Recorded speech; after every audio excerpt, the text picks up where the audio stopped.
Hey everyone, welcome to the second week of April 2024 Railfan updates and announcements. We have a lot to cover this week, so let's get started. Let's let off some steam first as the Maine Narrow Gauge Railroad and Museum announced that they will restore Monson Steam Locomotive number 4 and Bridgeton and Saco River Steam Locomotive number 8 to full operation. These restoration projects will be done with the help from the Maine Locomotive and Machine Works, and donations are needed to bring these steam locomotives back to life. Over in New Hampshire, the Conway Scenic Railroad is making plans for the 50th anniversary celebration for August 3rd and 4th of this year. We even have more exciting news in New Hampshire as the state itself sold the Flying Yankee train set to the Flying Yankee Association.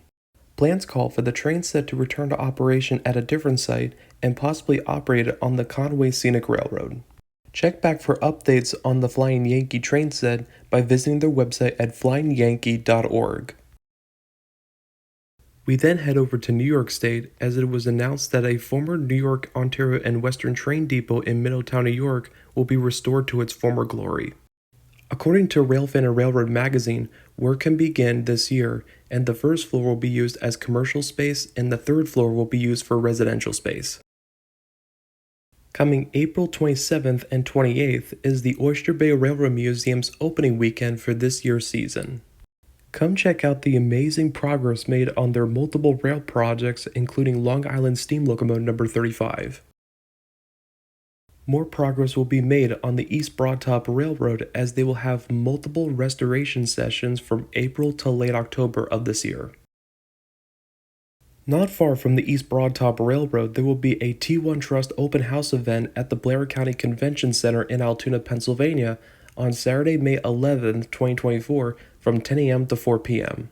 Also, there will be a dinner banquet event at the U.S. Hotel Tavern in Hollidaysburg, Pennsylvania on Friday, May 10th from 7 to 9 p.m. as a fundraiser for the T1. We head further west as the Ford Motor Company will reopen the historic Michigan Central Station as a Technology, Innovation, and Events Center on June 6 of 2024. While this station won't have any railroad use of any kind, the original structure will continue to be preserved as a reminder of Detroit's railroad history. Next, the Mid-Continent Railway Museum will have a Spring Fling volunteer work session on Saturday, May 4th, starting at 9 a.m.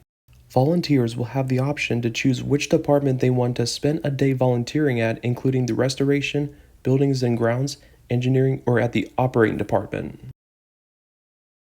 Also, at the Mid-Continent Railway Museum, progress continues on Chicago and Northwestern 1385 steam locomotive. Recently, the locomotive's power reverse gear was installed on the locomotive's fairly new boiler, and it was tested to ensure that it works properly. Next, the CPKC Steam Continental Tour train with former Canadian Pacific 2816 will take part in special events during its journey to Mexico City.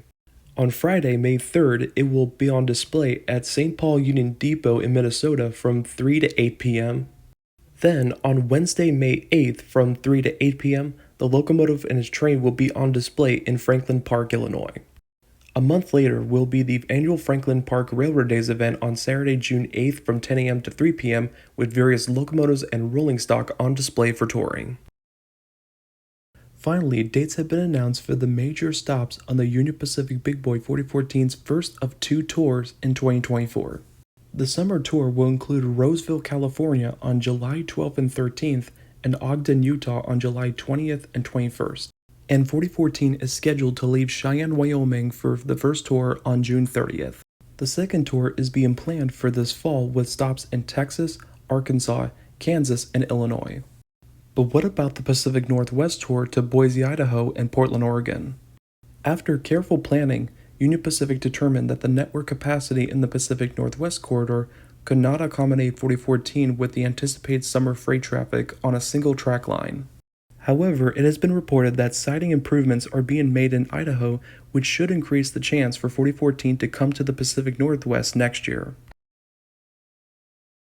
Over in New Mexico, the owner of Extreme Railfan Redwood Empire Corp is selling new merchandise to raise funds to purchase sleeping car Pine Grove and use it for excursions.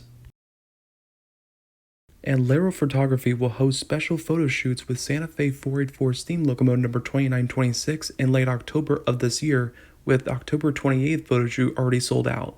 There were 16 tickets left for the October 29th photo shoot at the time I made this video. We now have a beautifully restored and operational Western Pacific GP35 diesel locomotive number 3002 thanks to the team effort of the City of Ogden, Utah Transit Authority, the Ogden Union Station Foundation, and the amazing volunteers. Soon, this unit will be at its new home at the Ogden Union Station Museum. I have recently received word that the newly built Great Western Grange class number 6880 fired up for the first time ever.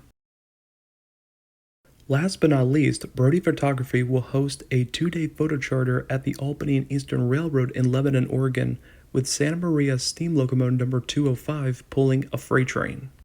This photo charter will take place on Thursday, October 10th, 2024.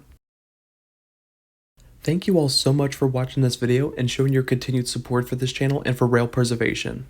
Don't forget to click on the links below in the description to learn more, buy your tickets, volunteer, or donate. To stay up to date on future Railfan updates and announcements videos for every Saturday morning, click on the subscribe button and select the receive all notifications option after tapping the bell icon. I will leave a playlist of the Railfan updates and announcements videos on the left, as well as another video on the right. Also, likes and comment your excitement down below also support this channel and preservation. Again, thank you all so much for watching. This is Transcontinental Railfan, and I'll see you all next time.